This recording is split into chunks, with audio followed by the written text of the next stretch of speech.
أنفسنا ومن سيئات أعمالنا من يهده الله فلا مضل له ومن يضلل فلا هادي له وأشهد أن لا إله إلا الله وحده لا شريك له وأشهد أن محمدًا عبده ورسوله أما بعد فإن خير الحديث كتاب الله وخير الهدي هدي محمد صلى الله عليه وسلم وشر الأمور محدثاتها وكل محدثة بدعة وكل بدعة ضلالة وكل ضلالة في النار أعوذ بالله من الشيطان الرجيم بسم الله الرحمن الرحيم ومن يشاقق الرسول من بعد ما تبين له الهدى ويتبع غير سبيل المؤمنين نوله ما تولى ونصله جهنم وساءت مصيرا۔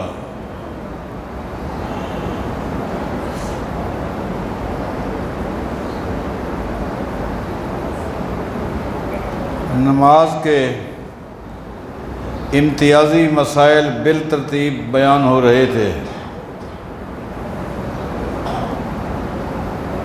درمیان میں قدرہ وقفہ ہو گیا، اسی ترتیب کو آگے چلاتے ہیں۔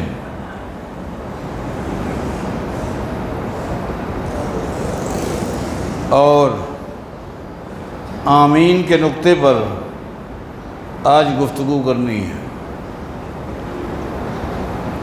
سب سے پہلے اس بات کو ذہن نشین کر لیں کہ آمین ایک دعا ہے۔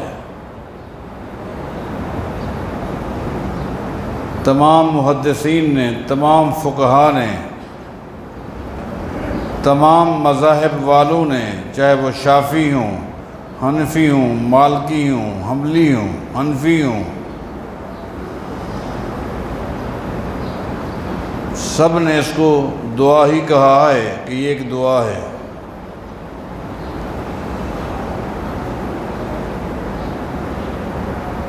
البتہ اس نقطے پر اختلاف ہے کہ اس کو ادا کس طرح کرنا ہے۔ محدثین کا جو موقف ہے وہ یہ ہے، بعض دعائیں سرن ثابت ہیں اور بعض دعائیں جہرن ثابت ہیں، بعض دعائیں آہستہ ثابت ہیں اور بعض دعائیں سرن آہستہ ثابت ہے، بعض زور سے پڑھی جاتی ہیں، اور بعض دعائیں ایسی ہیں جن کے مختلف مواقع ہیں، بعض مواقع پر انہیں آہستہ اور بعض مواقع پر انہیں زور سے پڑھا گیا ہے۔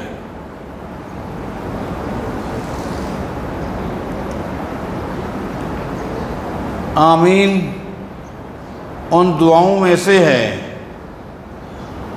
کہ جسے نماز کے اندر سورۃ الفاتحہ کے اختتام پر اگر رکعت سری ہے تو آہستہ پڑھی جائے گی، اگر رکعت جہری ہے تو پھر زور سے پڑھی جائے گی، چاہے وہ امام ہو چاہے وہ مقتدی ہو۔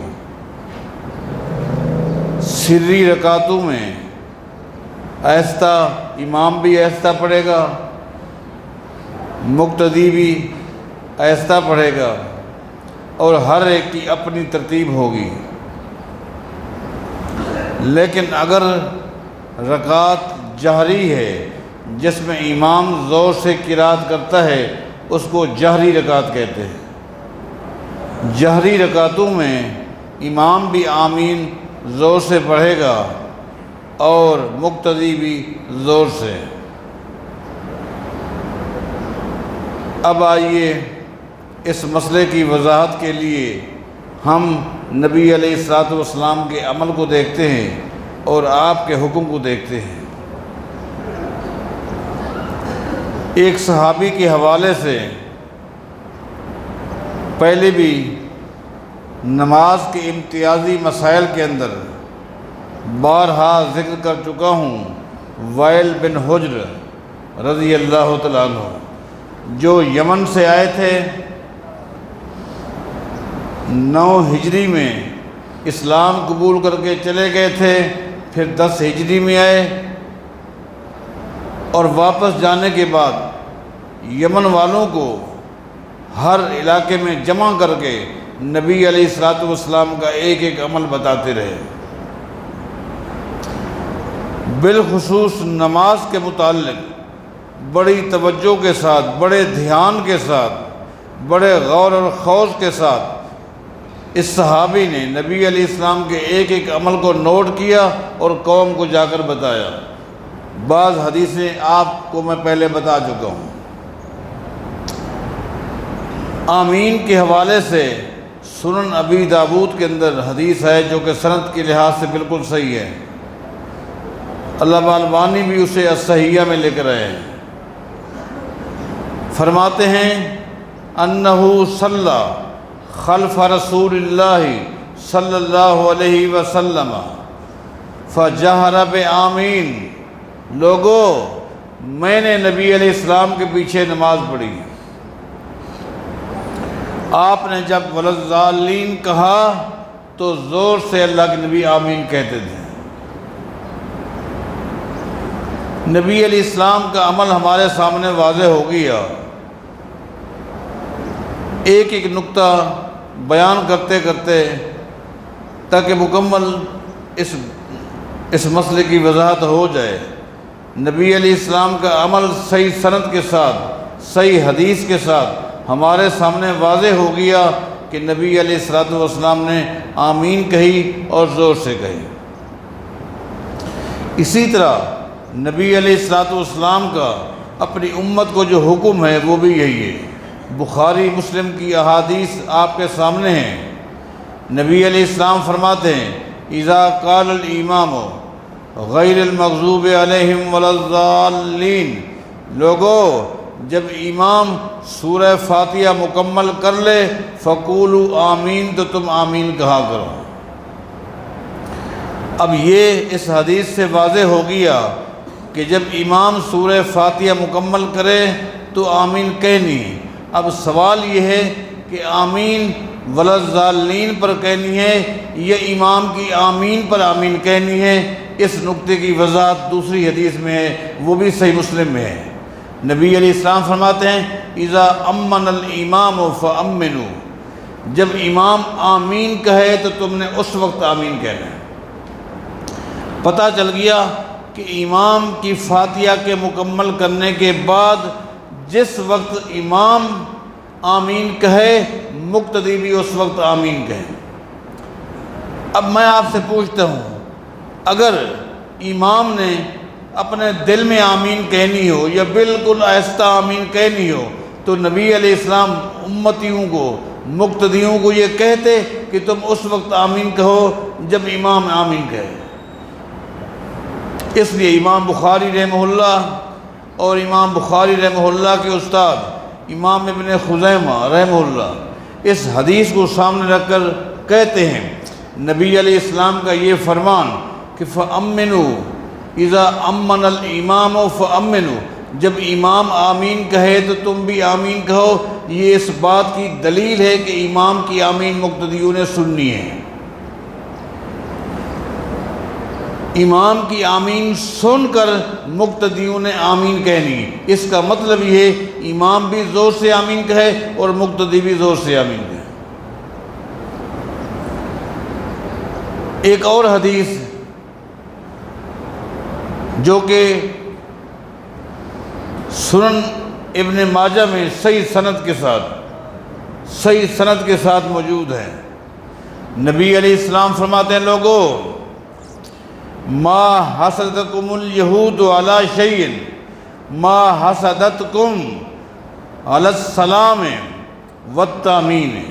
اور لوگوں، نبی علیہ السلام یہودیوں کے بارے فرما رہے ہیں۔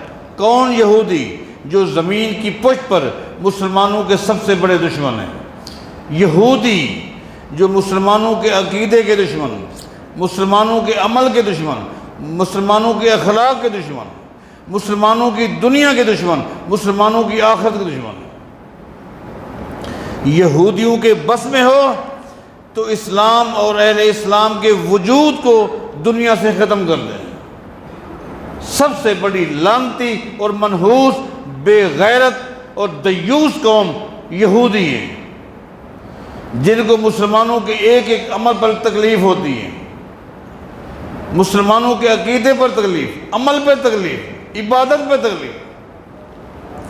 آج نبی علیہ السلام صحابہ کرام کو ان یہودیوں کے بارے فرما رہے ہیں، لوگوں، ما حسدتکم الیہود علی شیء ما حسدتکم علی السلام والتامین۔ یہودیوں کو سب سے زیادہ تمہارے دو کاموں پر تکلیف ہوتی ہے، ان کے دل راکھ ہو جاتے ہیں، دل جل جاتے ہیں، مر جاتے ہیں، حسد کھا جاتا ہے تمہارے خاص طور پر مسلمانوں دو کاموں پر۔ وہ دو کام کون سے ہیں؟ نبی علیہ السلام فرماتے ہیں، جب تم آپس میں ملتے ہو اور ایک دوسرے کو سلام کرتے ہو۔ ایک مسلمان دوسرے مسلمان کو ملتا ہے اور کہتا ہے السلام علیکم ورحمۃ اللہ، دوسرا مسلمان کہتا ہے وعلیکم السلام ورحمۃ اللہ وبرکاتہ۔ یہودی سن کر جل جاتے ہیں، راکھ ہو جاتے ہیں۔ یہ محبت کا جملہ ہے، یہ پیار کا جملہ ہے۔ یہ تو ایک ایسا پاکیزہ کلمہ ہے کہ نبی علیہ السلام نے فرمایا تھا لا تدخلون الجنت حتی تؤمنوا، صحیح مسلم کی حدیث ہے، لا تدخلون الجنت حتی تؤمنوا۔ اور لوگوں، تم اس وقت تک جنت میں داخل نہیں ہو سکتے جب تک کہ تمہارا ایمان مکمل نہیں ہوگا۔ ولا تؤمنوا حتی تحابوا، اور اس وقت تک تمہارا دین، تمہارا ایمان مکمل نہیں ہو سکتا جب تک تم آپس میں محبت نہ کرو۔ آگے فرمایا افلا ادلکم علی شیء اذا فعلتموہ تحاببتم۔ لوگوں، آج میں تمہیں ایک ایسا عمل بتاتا ہوں، اگر اس کو تم اپنا لو تو تمہارے درمیان محبت پیدا ہو جائے گی۔ فرمایا افشوا السلام بینکم، آپس میں سلام کو عام کرو۔ حتیٰ کہ شریعت کا حکم تو یہ ہے، دو مسلمان چل رہے ہیں، ایک ساتھ سفر میں ہیں، آگے راستے میں ایک درخت آ جاتا ہے، ایک مسلمان درخت کے اس طرف دوسرا اس طرف، آپس میں جب ملیں درخت کو کراس کرنے کے بعد پھر بھی سلام کریں۔ سلام تو ایک ایسا جملہ ہے، مسلمانوں اور صحابہ کی جماعت، جب تم آپس میں ایک دوسرے کو سلام کرتے ہو، تمہارے سلام کو سن کر یہودی جل جاتے ہیں، آگ بگولا ہو جاتے ہیں، حسد میں مر جاتے ہیں۔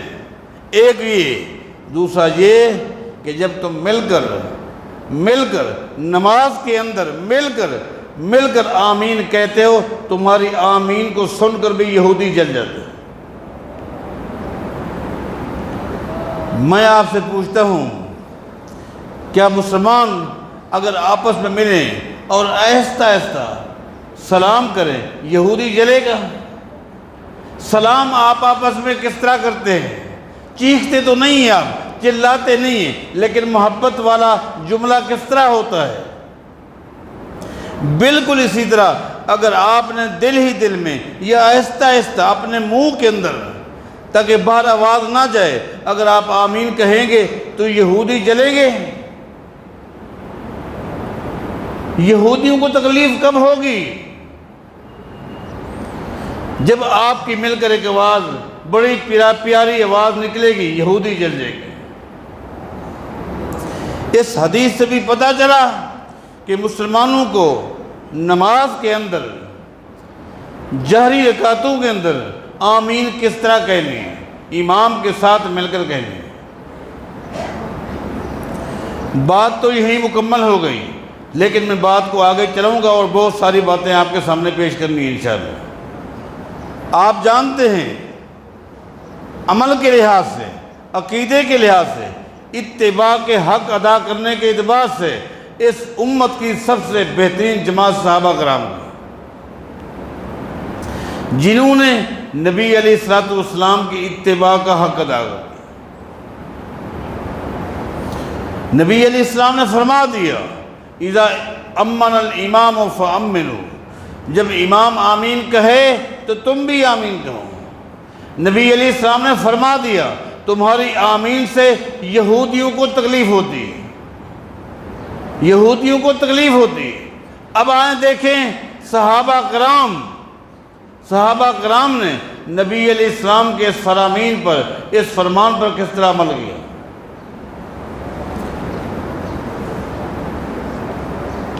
صحیح بخاری اٹھائیں، صحیح بخاری اٹھائیں، ابن زبیر، عبداللہ بن زبیر رضی اللہ عنہ، خود بھی صحابی، باپ بھی صحابی، نماز پڑھا رہے ہیں۔ امنا ابن الزبیر ومن وراہ حتی ان فی المسجد للجتن، حتی ان فی المسجد للجتن۔ راوی نے کہا، اب بخاری کی حدیث ہے، عبداللہ بن زبیر رضی اللہ تعالیٰ عنہ نماز پڑھا رہے، مقتدی پیچھے نماز پڑھ رہے ہیں۔ جس وقت عبداللہ بن زبیر نے اور نمازیوں نے، مقتدیوں نے آمین کہی، ایسی آواز تھی کہ مسجد گونج اٹھی، للجتن، گونج اٹھی۔ اب یہ بخاری کی حدیث ہے۔ اب چونکہ حدیث کو ضعیف کہنا کسی کے اندر یہ جرأت تو نہیں تھی کہ مسجد گونج اٹھی، للجتن، مسجد گونج اٹھی، بخاری کی حدیث ہے، صحابہ کا عمل۔ اس حدیث پر کوئی اور تو اعتراض نہ کیا گیا۔ ہاں یہ کہا گیا، یہ بات عقل میں نہیں آتی، اس وقت تو مسجد کی چھت کھجوروں کی تھی، کھجوروں کی چھڑیوں کی چھت میں گونج کیسے پیدا ہوتی ہے؟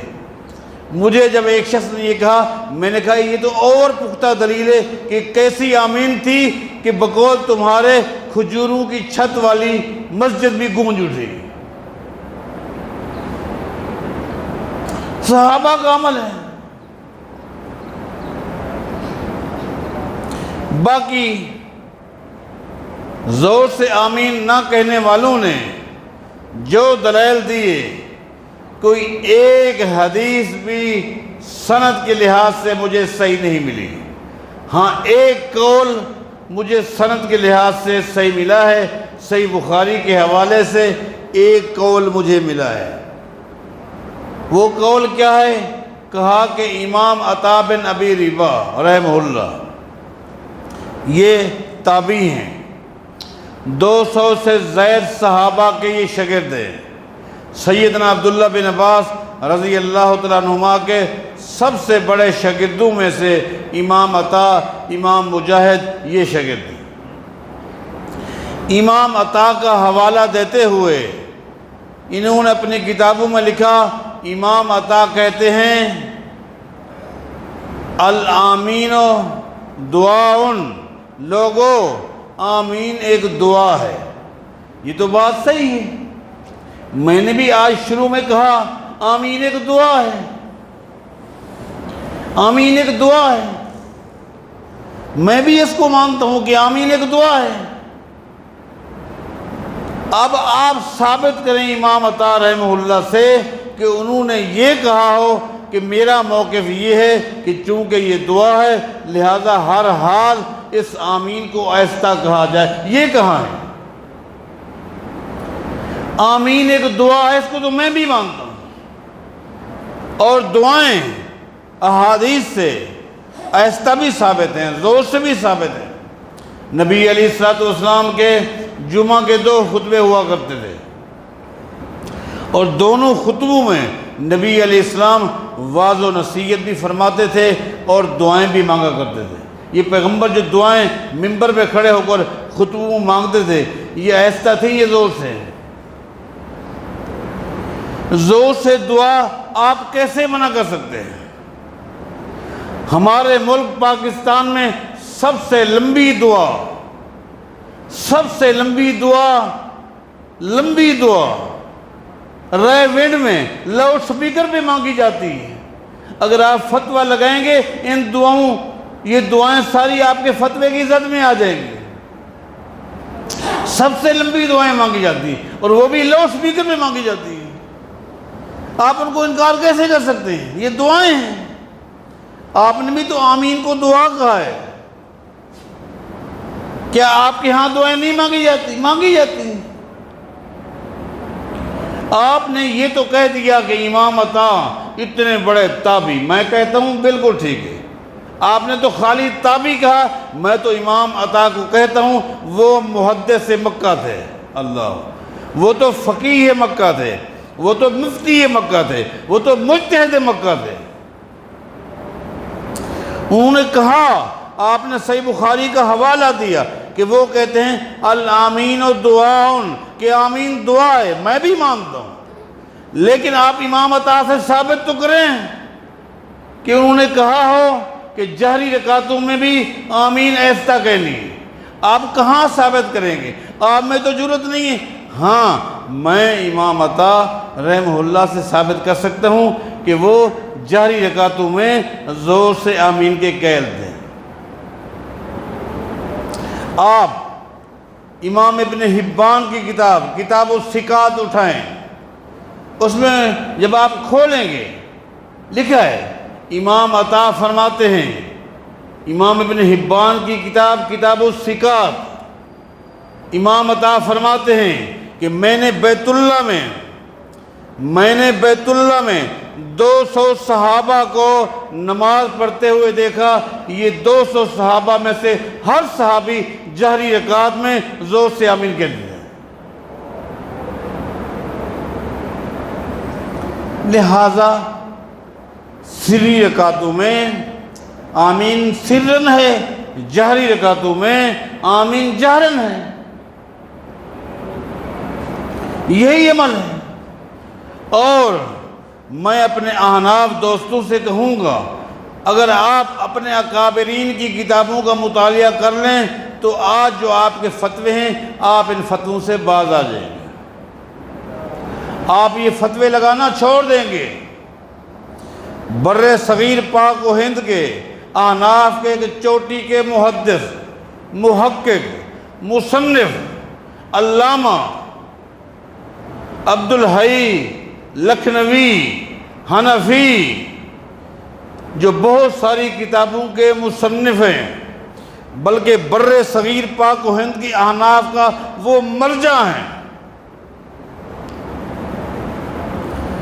جس طرح بر صغیر پاک و ہند کے علماء حق کی سند سید نذیر حسین محدث دہلوی رحمہ اللہ سے جا کے گزرتی ہے، بر صغیر پاک و ہند کے علماء کی سند علامہ عبدالحی لکھنوی سے گزرتی ہے۔ وہ موطا امام محمد کی شرح میں فرماتے ہیں، موطا امام محمد، امام ابو حنیفہ رحمہ اللہ کے مرکزی طور پر 3 شاگرد ہیں، امام ابو یوسف، امام محمد، امام ظفر۔ یہ امام ابو حنیفہ رحمہ اللہ کے شاگرد ہیں۔ ان تینوں میں سے ایک امام محمد ہے۔ امام محمد کی کتاب ہے موطا امام محمد۔ اس موطا امام محمد کی شرح اس بر صغیر پاک و ہند کے احناف کے اس چوٹی کے عالم نے کی ہے۔ اس میں فرماتے ہیں، کیا فرماتے ہیں؟ فرماتے ہیں حق اور انصاف یہ ہے۔ کیا کہتے ہیں؟ حق اور انصاف یہ ہے کہ جہری رکعتوں میں آمین زور سے کہنا اس کے دلائل مضبوط ہیں۔ اس سے بڑھ کے اور آپ کو کیا بات کروں، بلکہ اپنی ایک کتاب میں اور بات بیان کرتے ہیں۔ کیا فرماتے ہیں؟ کہتے ہیں کئی سال تک میں کوشش میں لگا رہا۔ اتنا بڑا محدث جو ہے اور اتنا بڑا عالم جو ہے کوشش میں لگا رہا، لیکن کئی سال کی کوششوں کے بعد مجھے ایک بھی نبی علیہ السلام کی صحیح حدیث نہیں ملی جس حدیث میں ہو کہ جہری رکعت میں آمین آہستہ کہنی ہے۔ مجھے ایک حدیث بھی نہیں ملی۔ اس لیے میں کہتا ہوں کہ میرے بھائیوں، نبی علیہ السلام کی اتباع کرو۔ پیغمبر کا آپ نے کلمہ پڑھا ہے، پیغمبر کی اتباع کرو۔ آپ کے اکابرین نے اس بات کو تسلیم کیا۔ خلاصہ کلام یہ ہوا، نتیجہ یہ نکلا کہ آمین ایک دعا ہے۔ الآمین دعا، آمین ایک دعا ہے جو کہ سرن بھی ثابت ہے، جہرن بھی ثابت ہے۔ اور یہ بھی بات واضح ہو گئی کہ جو جہری رکعتیں ہیں اس میں امام بھی اور مقتدی بھی جہری طور پر آمین کہے گا، لیکن جو رکعتیں سری ہیں جس میں امام جہرن قرات نہیں کرتا، وہاں امام نے بھی اپنی ترتیب سے آمین کہنی ہے اور مقتدی نے بھی اپنی ترتیب سے آمین کہنی ہے۔ ظاہری شکل جو ہوتی ہے وہ جہر کی ہوتی ہے، اور نبی علیہ السلام کے جو فرامین ہیں یہ اسی جہر پہ ہی دلالت کرتے ہیں۔ بات واضح ہو گئی۔ اللہ تعالی ہم سب کو عمل کرنے کی توفیق عطا فرمائے۔ اقول قولی ھذا واخر الحمد للہ رب العالمین۔ اللہ نحمدہ ونستعینہ ونستغفرہ ونعوذ باللہ من شرور انفسنا وسیئات اعمالنا، من یہدہ اللہ فلا مضل لہ ومن یضلل فلا ہادی لہ، اشہد ان لا الہ الا اللہ وحدہ لا شریک لہ واشہد ان محمدا عبدہ ورسولہ، اما بعد فإن خیر الحدیث کتاب اللہ وخیر الہدی ہدی محمد صلی اللہ علیہ وسلم وشر الامور محدثاتها وکل محدثۃ بدعۃ وکل بدعۃ ضلالہ وکل ضلالۃ فی النار۔ ہمارے آبائی علاقے میں ہمارے ایک جماعت کے بزرگ محترم عبد المالک صاحب رحمہ اللہ کا انتقال ہو گیا ہے۔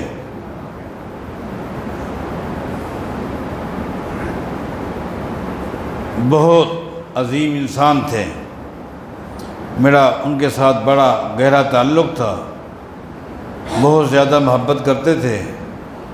اللہ تعالیٰ نے ان کو ایک لمبی عمر دی، 110 سال کی عمر میں وہ فوت ہوئے ہیں، لیکن آخر وقت حافظے کی سلامتی، نگاہ کی سلامتی، اور میں ان کے خاندان کے لوگ یہاں کراچی میں ہماری اسی مسجد میں نماز پڑھتے ہیں، میرے ساتھ بہرا ان کا گہرا تعلق ہے۔ میں اس بزرگ کو بہت قریب سے جانتا ہوں، بہت قریب سے جانتا ہوں۔ زندگی بھر انہوں نے 3 چیزوں سے محبت کی جس کا میں گواہ ہوں، اور آخر وقت تک، آخری دن تک سب سے زیادہ ان کو جو محبت تھی وہ مسجد کے ساتھ تھی۔ آخر وقت تک مستقل وہ یہی کہتے ہیں، مجھے موٹر سائیکل پہ بٹھاؤ اور مسجد لے چلو، مجھے جتنا سکون مسجد میں آتا ہے کسی اور جگہ پر نہیں۔ میں کیوں نہ کہوں، نبی علیہ السلام کا فرمان ہے، سبعۃ یظلھم اللہ فی ظلہ یوم لا ظل الا ظلہ۔ کچھ خوش نصیب قیامت کے دن ایسے بھی ہوں گے جن کو اللہ تعالیٰ اپنا عرش کا سایہ نصیب فرمائے گا، ان میں سے ایک وہ بھی ہوگا، وَرَجُلٌ قَلْبُهُ مُعَلَّقٌ بِالْمَسَاجِدِ، جو حد سے زیادہ مسجد سے محبت کرتا ہے۔ عبد المالک صاحب رحمہ اللہ حد سے زیادہ مسجد کے ساتھ محبت کرنے والے انسان تھے۔ نمبر 2، ان کو نماز سے اتنا محبت تھی، میرے ساتھ بیٹھے اور مجھے کہنے لگے اللہ کا فیصلہ آ گیا، اللہ کے فیصلے میں حکمت ہے کہ 50 کو اللہ نے 5 کر دیا، لیکن وہ 50 ہوتی تو کیسا مزہ آتا کہ ہر آدھے گھنٹے کے بعد اذان بھی سنتے اور نماز بھی پڑھتے۔ یعنی اتنا ان کو محبت ہے، اتنا نماز سے محبت ہے۔ اور 110 سال کی عمر میں بھی میں اس چیز کا گواہ ہوں کہ وہ مسجد میں ایک کونے میں ان کو بٹھا دیا جاتا اور وہ قرآن کریم کھول کر پڑھتے رہتے تھے۔ قرآن کریم سے محبت ہے۔ میں آپ سے پوچھتا ہوں، جس شخص کو اللہ کے گھر سے محبت ہو، جس شخص کو نماز سے محبت ہو، جس شخص کو قرآن کریم سے محبت ہو، اس سے بڑا خوش نصیب کون ہو سکتا ہے؟ اس سے بڑا خوش نصیب کون ہو سکتا ہے؟ میرے دادا ایک بہت بڑے عالم دین تھے، اللہ عنہ غریب کی رحمت فرمائے۔ سب سے زیادہ ہمارے علاقے میں جس شخص نے اپنی جوانی میرے دادا کی خدمت میں گزار دی وہ یہی عبد المالک صاحب ہے۔ میرے دادا کا انتقال 1940 میں ہوا۔ میں نے ایک دن چچا عبد المالک صاحب سے پوچھا کہ میرے دادا کا جب انتقال ہوا آپ کی عمر کتنا تھی؟ تو کہنے لگے میں اس وقت 30 سال کا تھا۔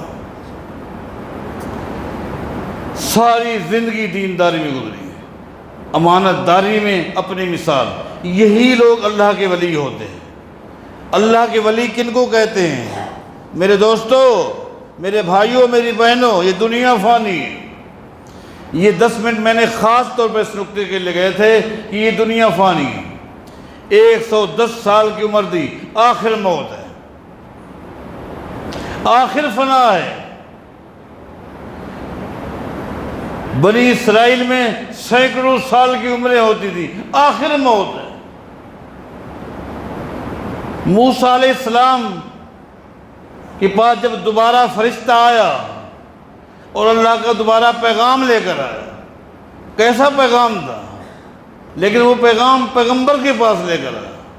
اے موسیٰ، اللہ فرماتا ہے ایک بیل کے پیٹھ کے اوپر، بیل کی پیٹھ کے اوپر آپ ہاتھ رکھیں۔ بیل آپ جانتے ہیں بیل کے کتنے گھنے بال ہوتے ہیں، کتنے گھنے باریک بال ہوتے ہیں۔ اللہ فرماتا ہے کہ اے موسیٰ، صحیح مسلم کی حدیث ہے، اے موسیٰ بیل کی پیٹھ کے اوپر آپ ہاتھ رکھیں۔ اے موسیٰ، تیرے ہاتھ کے نیچے بیل کے جتنے بھی بال آ جائیں گے، ہر بال کے بدلے 1 سال کی عمر بڑھ گئی۔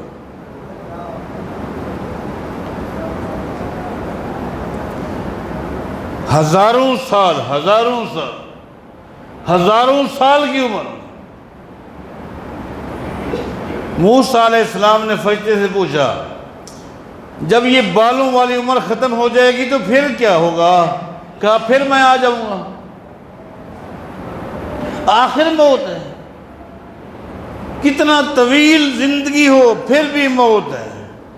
تو کیوں نہ ہم آخرت کی تیاری کریں، ہم آخرت کی تیاری کریں، آخرت کے ساتھ دل لگائے۔ آج اس بزرگ کا میں منبر پہ بیٹھ کر گواہ ہوں، اور یہ کیوں گواہی دے رہا ہوں؟ نبی علیہ السلام کا فرمان ہے جب کوئی شخص فوت ہو جاتا ہے اور اہل ایمان اس کی دینداری کی گواہی دیتے ہیں، اللہ تعالیٰ ان کی گواہی کو قبول کر لیتے ہیں۔ پتہ نہیں ہمارے خاتمے کیسے ہوں گے، ہماری کون گواہی دے گا، ہمارے حالات کیسے ہوں گے؟ یہ تو خوش نصیب لوگ ہیں کہ آج ہم ان کی دینداری کی، ان کے تقوی کی گواہی دے رہے ہیں، ان کے کھرے پن کی گواہی دے رہے ہیں، کھرے پن کی، علماء کی صحبت کو حاصل کیا، علماء کے ساتھ رہنے کو اپنے لیے بہتر سمجھا۔ آج ہم اپنی مجالس کو چیک کریں، آج اپنی محافل کو چیک کریں، ہم کن کے ساتھ بیٹھ کر سکون محسوس کرتے ہیں، کسی عالم کے ساتھ یا کسی دنیا دار کے ساتھ؟ ایک آدمی کی پہچان اس کی مجلس سے ہوتی ہے۔ لکل مجلس تاثیر، اس لیے کہ ہر مجلس کی ایک تاثیر ہے۔ نبی علیہ السلام فرمایا کرتے تھے، لوگو اگر تم ایک عطر والوں کے پاس بیٹھو گے جو عطر بیچتا ہے تو تمہیں خوشبو آتی رہے گی، لوہار کے پاس بیٹھو گے دھواں ملے گا۔ مجلس کا اثر ہوتا ہے، اچھے لوگوں کی محفل کو اختیار کیجیے۔ 110 سال کی عمر میں چچا عبد المالک فوت ہو گیا، ہم ان کے لیے دعا کرتے ہیں اللہ ان کو غریق رحمت فرمائے، اللہ ان کے لواحقین کو صبر جمیلہ عطا فرمائے۔ اے اللہ اس کے ساتھ ساتھ ہم یہ بھی دعا کرتے ہیں کہ اے اللہ جتنے ہمارے دینی بھائی، جتنی ہماری دینی بہنیں، ہم میں سے جن کے والدین، والد یا والدہ، بہن بھائی جو بھی ایمان اور اسلام پر فوت ہو گئے، اے اللہ ان کی بخشش فرما، اے اللہ ان سے راضی ہو جا۔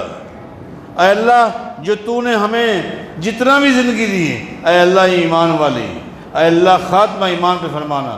اقول قولی ھذا وآخر دعوانا